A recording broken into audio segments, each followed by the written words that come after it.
Can you hear me? Yes. Break it up. All right. Hey, here's everybody. We are out here on the steps of the Capitol, state of California. I am County Supervisor, Riverside County Supervisor Jeff Hewitt, and I'm very, very proud to stand here on the steps with so many, not only policy makers in this fine state at the local level, but also we have many fine community leaders and citizens who have found it necessary to come here and usually would be in here looking at how great this building is inside, but instead today, with what has been happening around our country, it has become incumbent on us to send a message of not only unity, but that we can open up, and we can open up now, and we can be safe. Yeah. Are we good? I am absolutely sick and tired of a tiny little virus that has been dictating not only my life, my family's life, and everybody else's life that I know. Okay, go. This and we can't get a hold of it and teach it to live with us. We get through the flu, we get through obesity, childhood and otherwise, and we deal with everything in a nation that is just so full of potential, and we end up turning in on ourselves over what kind of patch we wear on our shoulder. This can't go on. This conference that has gone on out at Rancho Murrieta has been, for the last few days, something that has encouraged me that not only this country has a future, but it may very well have the brightest future it has ever had, because we have heard experts in the fields of science, law enforcement, and others, economics. We've seen that we can do this. There's no reason that we can't. Get our kids back into school. Get people back to their jobs.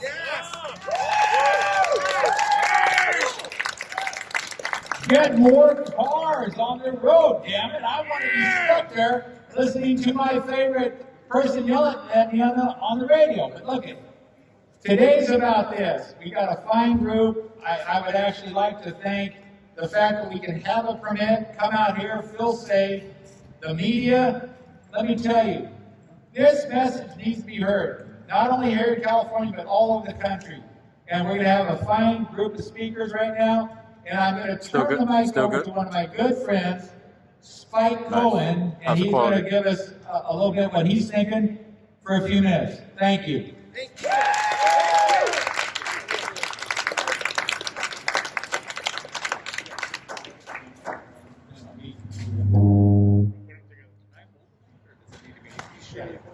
Thank you so much. Thank you so much. Who here is ready to reopen California?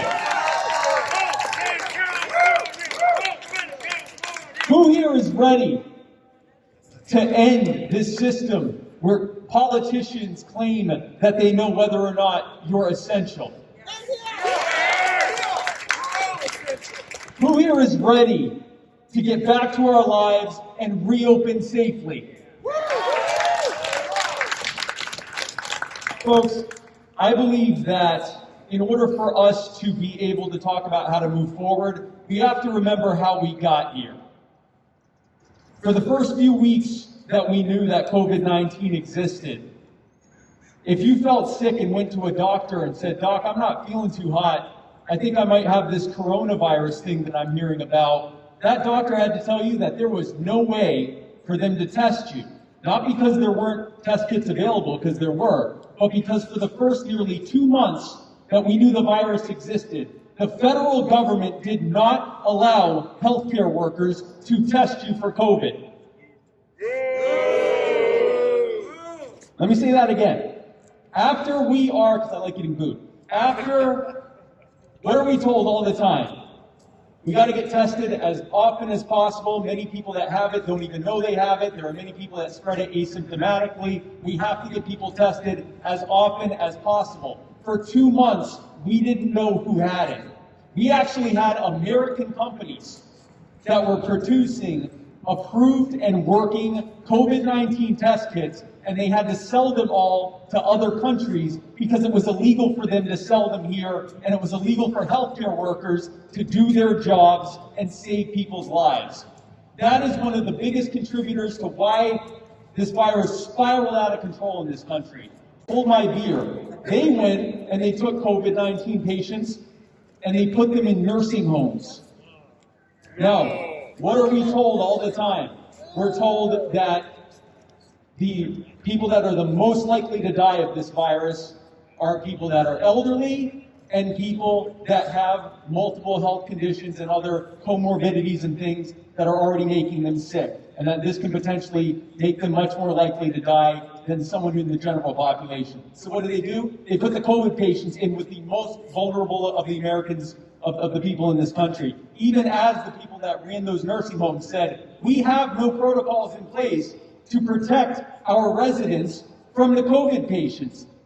And those health departments said, that's what it says on this sheet of paper, that's what I gotta do. And as a result of that, this virus spread like wildfire, and the fatality rate was very high because it was spreading mostly among the most vulnerable among us. And those state governments around the country seized upon the fear they created with their botching and bungling of this crisis to push for these lockdowns. Now, this started, of course, with 14 days to slow the spread. And we're in, what, day number 316? Because 14 days to slow the spread at some point turned into everyone stay home until further notice until we eradicate all disease. And that's what led to them telling you whether or not you're essential. Now, everyone here, show of hands, raise your hands if your state government has ruled your line of work or your business to be non-essential. Okay, I see a few hands here. Keep your hand raised if you agree with them that you're not essential. All those hands went down. So, it's very clear why. You know that you are essential. You know that it is essential for you to be able to earn a living, to be able to put food on your table, to be able to keep a roof over your head. It is essential for you to be able to continue to work. And that is the problem that we are facing right now. Now, we also know that these lockdowns don't work. In fact, the World Health Organization actually warned against long-term lockdowns. They said it's one thing to have a week or two, but you can't have long-term lockdowns. They actually came out and said that long-term lockdowns do nothing to slow the spread of the virus over the long term, and that they increase things like suicides, they increase things like overdoses, they increase things like child malnourishment, they increase things like poverty and homelessness, and they increase many other things that have much higher fatality rates than the virus itself. So we've seen how counterintuitive this is. We also see that it doesn't really work to slow the spread. Right here in California, which is one of the states with one of the most stringent lockdowns and has had some of the most stringent lockdowns during the time of this pandemic, the rate of infection is somewhere around 6,400 per 100,000, so about 6.4%, give or take. I live in South Carolina. I usually get applauded when I say that, but that's fine. I live in South Carolina. In South Carolina, we had pretty much no lockdowns at all. And our rate of infection is roughly 6.4%. Now, some people say, yeah, but your state's a lot different than California. That's true. Florida is very similar to California in climate, in population density, in general economic layout, and in all the different ways that you would judge a large population in a state. And their rate, and they did have lockdowns initially, but they ended up getting rid of them and have not resumed them. Their rate of infection is about 6.4%. It's almost as though, and there are other states, by the way, there are states that have stronger lockdowns and have lower rates. There are states that have stronger lockdowns and higher rates. There are states that have little to no lockdowns and have higher rates, and there are states that have little to no lockdowns and have lower rates. It's almost as if these lockdowns aren't doing much to actually slow or affect the spread of the virus at all, and it has much more to do with other factors related to that state itself. Now, I could sit here and I could quote statistics all day long, but the reality is I don't need to tell you statistics to tell you that these lockdowns aren't working. That's why y'all are here. Because it makes sense that government can't save your life by destroying it. It makes sense. Oh, by the way, keep laughing. Never feel like you can't applaud me. If at any point you feel the need, ever at any time, to applaud, hoot, holler, say, you're the best, Mike, whatever you want to do. I will not stop you. I will actually stop talking so that you can continue applauding. You're the best. No. Hey, thank you. But we didn't need these statistics to tell us what we already knew, that we can make these decisions for ourselves. Give us the information, tell us the best way to stay safe, and we will make decisions far better than a small handful of central planners who have no idea what our life is like or what we need to do to be able to stay safe. Now, folks, I last year ran for vice president. And the reason I bring that up is because I traveled all across this country, and I heard some absolutely heart-wrenching stories from people about how their lives have been utterly destroyed or ruined by these lockdowns. I heard about people who are now rebattling addictions that they were able to successfully be recovered from because they were no longer able to go to their AA meetings, because their AA meetings had been ruled non-essential, but the liquor stores were ruled essential. I talk to people whose suicidal ideations are the worst they've been in decades because they aren't getting the human contact that they need to be able to stay sane. A Zoom call just isn't enough. They need to be able to see people. They need to be able to interact with people. I talk to people who have been told that they more than likely have cancer. But in their state, the hospitals are only allowed to deal with COVID patients, even though those hospitals have said that they do have the protocols in place to protect the non-COVID patients from the COVID patients. So they've been told when this pandemic is over, we'll have to get you a cancer screening. I've heard absolutely heart-wrenching stories. One that I heard right here in California is a man named Troy, and he owns a Thai restaurant in Long Beach. He opened it a few years ago. And this year, in response to the pandemic, when the first round of regulations came out, Troy spent tens of thousands of dollars to retrofit his restaurant inside and outside to create outside dining to be able to comply with those regulations so that he could remain open. And then they shut him down anyway. He spent tens of thousands of dollars and they went ahead and shut him down anyway.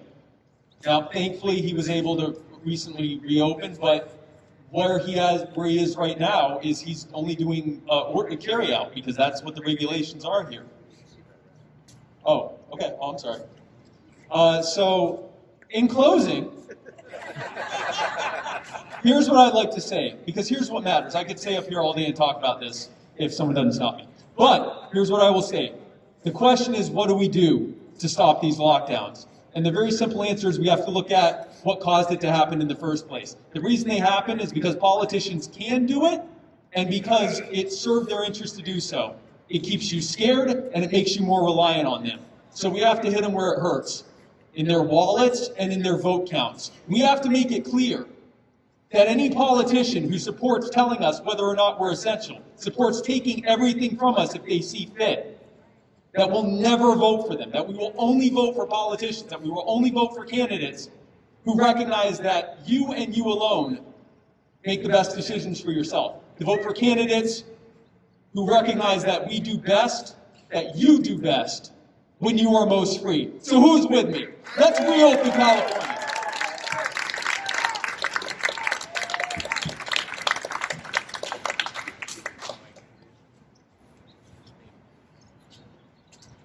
Hi, everyone. Hi. Can you hear me? Close, go close. Can you hear me? Hi, everyone. My name is Sue Frost, and I'm here representing ReOpen Cal Now. Do it local, do it safely.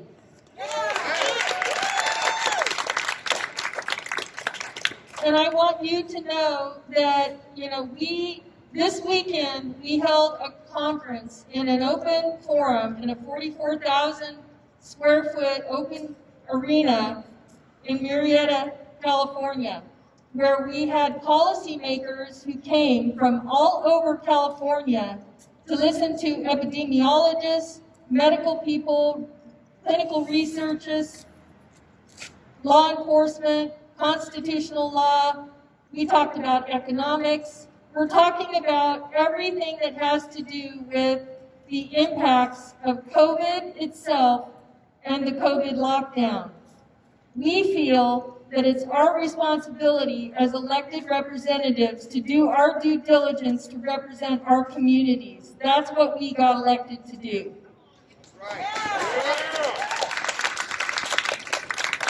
I want you to know that this is nonpartisan.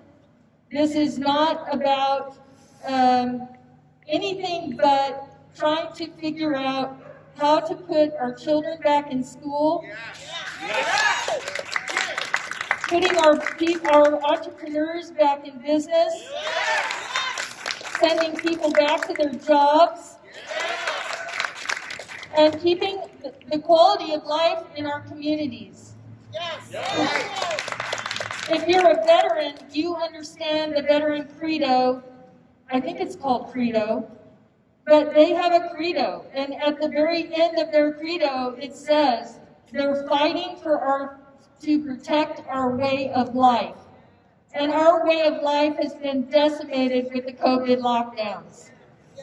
And so I want to recognize all these policymakers standing behind me, and business leaders and concerned community members that were willing to be involved and engaged and in the know, who are watching what's going on, and they're watching to see if their politicians if their talk and their walk match. And what we need now is to search under every rock, in every corner, for every bit of information. And we need to put our heads together as Californians and figure out what is a safe way that we can open quickly. We have to reopen California, open it now, open it locally, and do it safely. And that's what we're looking for.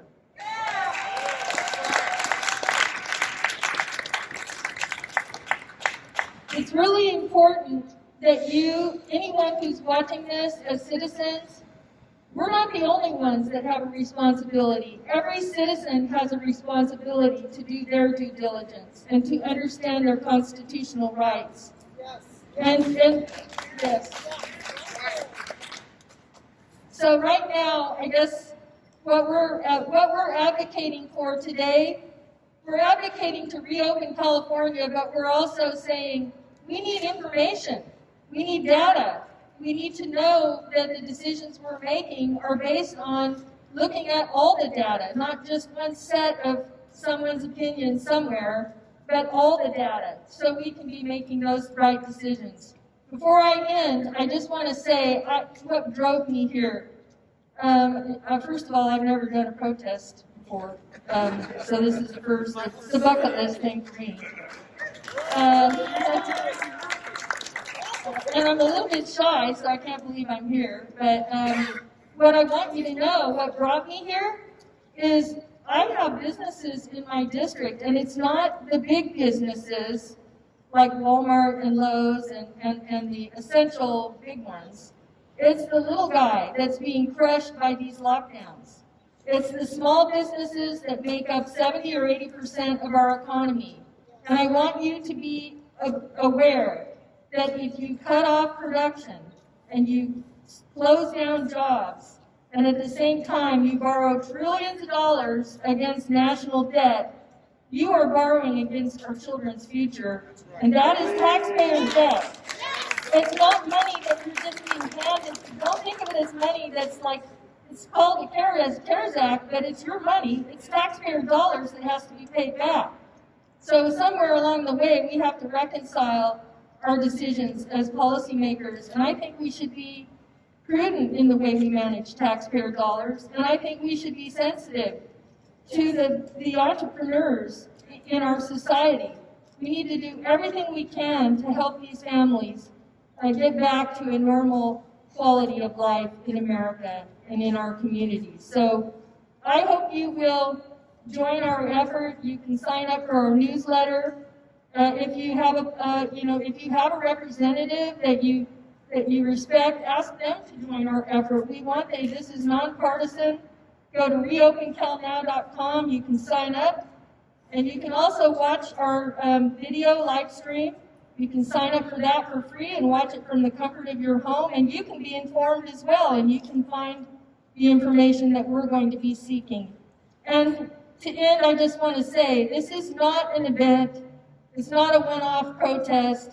It's a movement, and it's beginning now, and I'm inviting you to join us.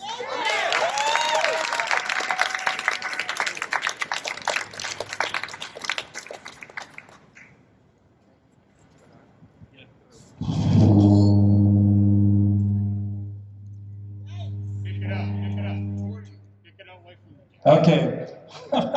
Sorry about that, folks. Hey, I'm Supervisor Jim Desmond from the San Diego County, and I'm part of this ReOpen California Now because we want to open California, and we want to do it safely. We can beat this virus, and we can be open for business. Right. We can do both. Californians, if you look behind me, everyone up here is wearing a mask. Everyone up here is respecting the safety protocols that are necessary to beat the virus. Everyone here is willing to do the right thing. As Californians, if you treat people, as legislators, if you treat people like children, they will act like children. If you treat people like adults, they'll act like adults. Let's let the residents and the citizens of the state of California act like adults and do the right thing. 99.9% of them will do the right thing. On this journey here, I've been railing against discrimination. Discrimination between essential versus non-essential. And discrimination between businesses that are allowed to open and businesses that are not. Our main cause is to allow all businesses the same opportunity to open and operate safely along with our schools. Thank you very much.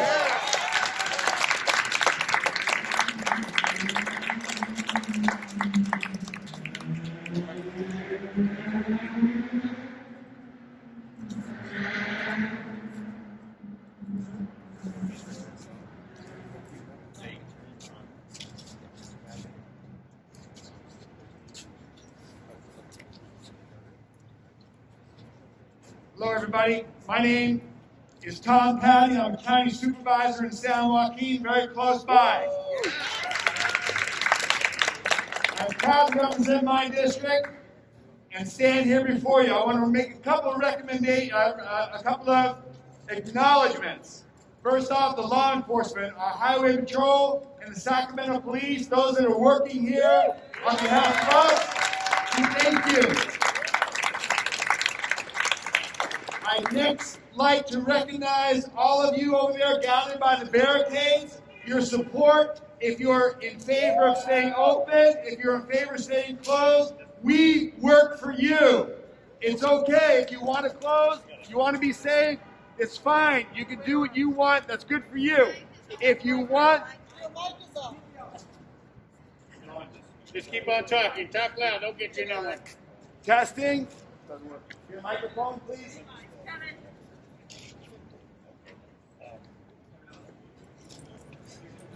Whatever. Testing. There we go. Whatever your safety protocol is, we support that. When the governor went to a restaurant with friends, we support that. That restaurant is there to serve people. They did it safely, and he made a judgment call, and we support that just like we support local businesses opening up. I'm a business owner. I pay taxes. This building behind us and every employee inside of it works for us taxpayers.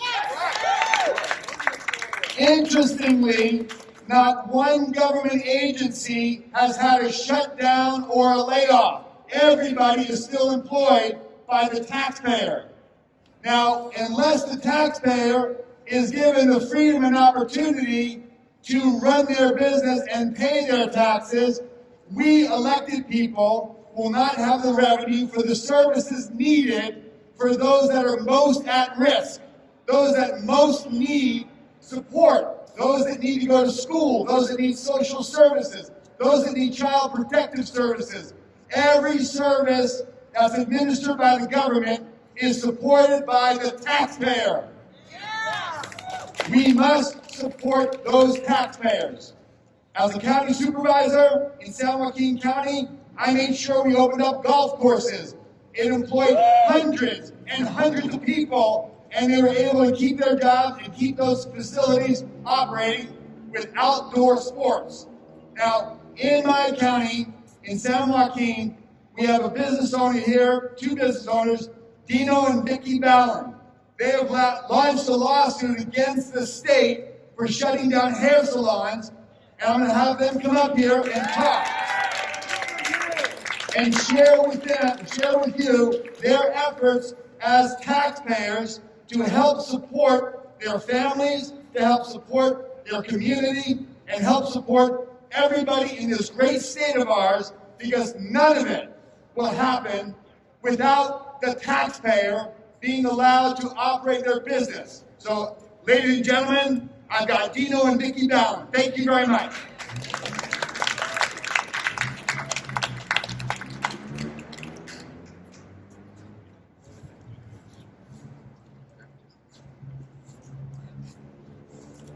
Hi, thank you. Hello. Here, just keep on talking. Hi, thank you. My name is Dino Ballin, co-owner with my wife Vicky of Palm Hair Company in Stockton. Our salons employ approximately 125 stylists, but we're here today representing over 53,000 hair salons in the state that are now currently closed, and 620,000 licensed professionals who are now out of work and have been out of work for half of the last year. Approximately 2% of Californians are licensed by the state in personal care services. There aren't many degrees of separation from any one of you and a hairstylist or barber. They're your mother, your father, your brother, your sister, your aunt, your uncle, your cousin, your good friend. All of them have been marginalized by the government and told that their careers, their very lives, that they've spent years, even decades building, are not essential. They've been sent home and told they'll be arrested, lose their license, and fined if they attempt to work to feed their families. And we've seen this happen in real time. All of this is occurring while there is no data that suggests our industry is unsafe. In fact, it's quite the contrary. We are now 9 months into this pandemic, and there are piles of data, mountains of data, and all of it supports our position that we should be open. The data suggests that hair salons and personal care are among the safest of industries in existence. For example, according to data released by New York State, the infection rate attributed to all of personal care, that's cosmetology, barbering, nail techs, massage, aesthetics, and more, the rate for all of personal care is only 0.14%, 1/10 of 1%. And if we were to attribute half of that number to hair salons, that infection rate for salons would be about 0.07%, 7/100ths of 1%. That number is almost zero. Speaking of zero, on Tuesday, January 5th, only a few days ago, San Joaquin County Health Officer Maggie Park spoke at the County Board of Supervisors meeting. There, she was asked about outbreaks. Dr. Park stated to the board that, quote, "We do have the ability to trace outbreaks." She emphasized the word do. She then said the list of outbreaks occurring in businesses in San Joaquin County had grown very, very long and was currently well over 200. She was then asked by Supervisor Rickman how many outbreaks occurred at salons. Dr. Park replied, 0. No outbreaks at salons. There has not been one outbreak at a hair salon in San Joaquin County yet we are closed. We followed the CDC guidelines. We followed OSHA guidelines. We've implemented all required safety protocols and then some. Our industry has been responsible and we've protected the public health and safety. And that's been proven again and again and again by every study and all of the data. So my question is, if we aren't allowed to work with a near perfect safety record, when can we work? Are we supposed to achieve an infection rate that's less than 0? No. We're told also that closing non-essential business is done primarily to keep people home. Again, 9 months into this, we know that people don't stay home. For proof of that, we only need to go to your local mall, Walmart, or Lowe's. And do we really want people staying at home anyway, where they mingle with friends and family in a closed environment? Again, 9 months into this, we know that 3/4 of all infections occur in your own home and in your own private gatherings. We've had 9 months to study the policies of lockdowns, and we've seen that these policies only lead to the world's highest infection rate while simultaneously destroying economies, families, and small businesses. I would simply ask leadership to dig deep, find some courage and strength, and do the right thing and join the other 49 states in opening up businesses and putting people back to work safely. Open up California now. Thank you.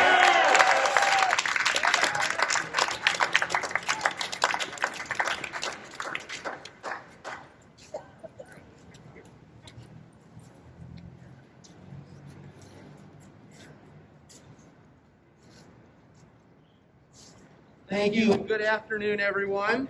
Keep on talking. It's nice to have everybody here today. I want to start with a thank you to the men and women of the California Highway Patrol and the Sacramento Police Department that are here today. I worked in this building behind me for 6 years in the state legislature. I know firsthand what a dedicated, well-trained, and committed force those two police departments are, committed to the rule of law, committed to the safety of everyone who comes to this building. I also want to thank everybody that is here, out there and behind me. We are demonstrating the right way one does policy in the United States of America. It is quietly, it is peacefully, it is listening and talking, it is debating, it is exploring the issues, it is peaceably assembling to petition our government, and it is none of that nonsense we saw in D.C. and should be repudiated by everyone. That is not how one accomplishes political goals in the United States of America. You people, the folks behind me, are a testament to how it gets done.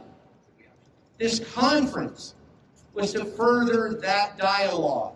This conference was to give public policymakers the opportunity to discuss amongst themselves and with experts policy choices that we can make collectively to better serve the men, the women, the children, the people who've asked us to serve them and charged us with that awesome task.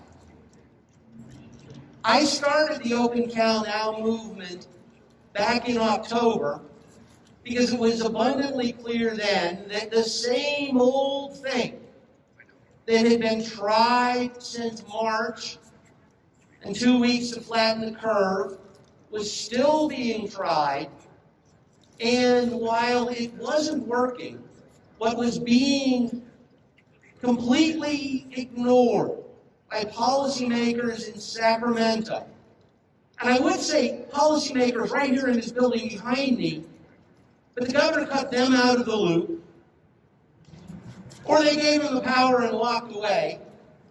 But in any event, they weren't involved. It was the policy decisions being made by the administration were failing to consider the effects of the lockdown. The only thing they were looking at was coronavirus. It is real. It is a problem. It is something that we all need to deal with. But the lockdowns have consequences too.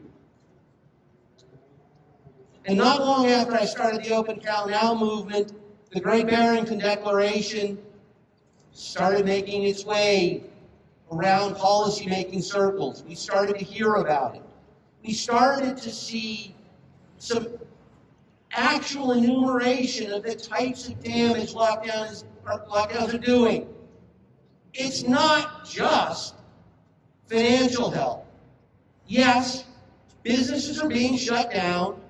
American dreams are being destroyed. There's also emotional, mental, physical health consequences that policymakers were not considering. when imposing on the rest of us their vision of how coronavirus ought to be dealt with. So the idea behind Open Cal Now was to start a dialogue that hadn't happened amongst policymakers and give to policymakers the tools necessary to analyze and maybe redirect the coronavirus effort. And I found very quickly that Supervisor Desmond from San Diego and Supervisor Hewitt from Riverside and Supervisor Frost, who you've already heard of from Sacramento, were eager to join. And we had Supervisor Patti, and we had Supervisor Rowe from San Bernardino, and Supervisor Gore from Placer County. Suddenly, we were finding supervisors in counties around the state. We were finding mayors and city councilmen around the state saying we need a voice that says to the governor, talk with us, work with us, consider alternatives. And then just today at our conference, we heard from one of the founders of the Great Barrington Declaration, Dr. Bhattacharya, who put the cost of the lockdown in stark, undeniable, and disturbing terms. The cost of the lockdown, he says, is 150 million starving people around the world because of the secondary effects. Right here in America, the Journal of the American Medical Association, not some conservative publication, put the cost to our children, according to Dr. Bhattacharya, of 5.5 million years of life lost because of the lack of education, because of the social effects the isolation takes on our children, because of the lack of opportunities they will have because of the lack of education. And poverty, we know, shortens lives. 5.5 million years of our children's lives. Governor, hear us.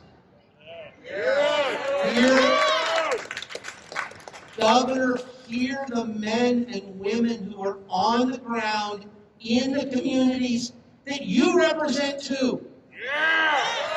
Who know our hospitals and their capacity, who know our businesses and their abilities to open safely, who know the harms to our children. Governor, hear us. Have a discussion with us. Let's find a better way. That's what this conference is about. That's the sort of policy-making ideas we would like to get out into the communities and ultimately to the governor's ear. Again, thank you to everybody who is here. Realize, as Supervisor Frost said, this is the beginning of a dialogue. We hope to hear from you, the people we represent, and we hope the governor hears from you, the people he represents. The time has come to open and open safely. And the last quick point. We know it can be done. You heard from a couple of business owners here today. Not a one of them is saying, I'm going to open up business as usual, just like it was back in February. Every one of them is saying, Governor, let me open safely. You want masks? No shirt, no shoes, no service? No mask, no service. They can do that. You want distancing? They can do that. You want to make sure that there's increased hand washing? They can do that. They want to do that. Governor, trust the people to do that. That's what this conference is about. More importantly, that is the discussion that needs to happen. I thank everybody for being here. I thank everybody for modeling how one responsibly discusses public policy in the United States of America. Thank you all, and God bless America.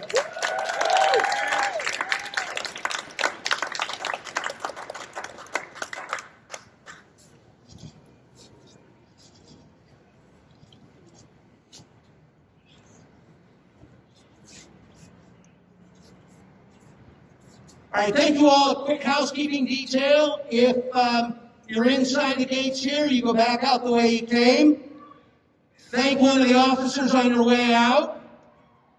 Go to reopencalnow.com to learn more about what we're saying, why we're saying it, and the information that we got at our conference today. Thank you all for being here. Be safe.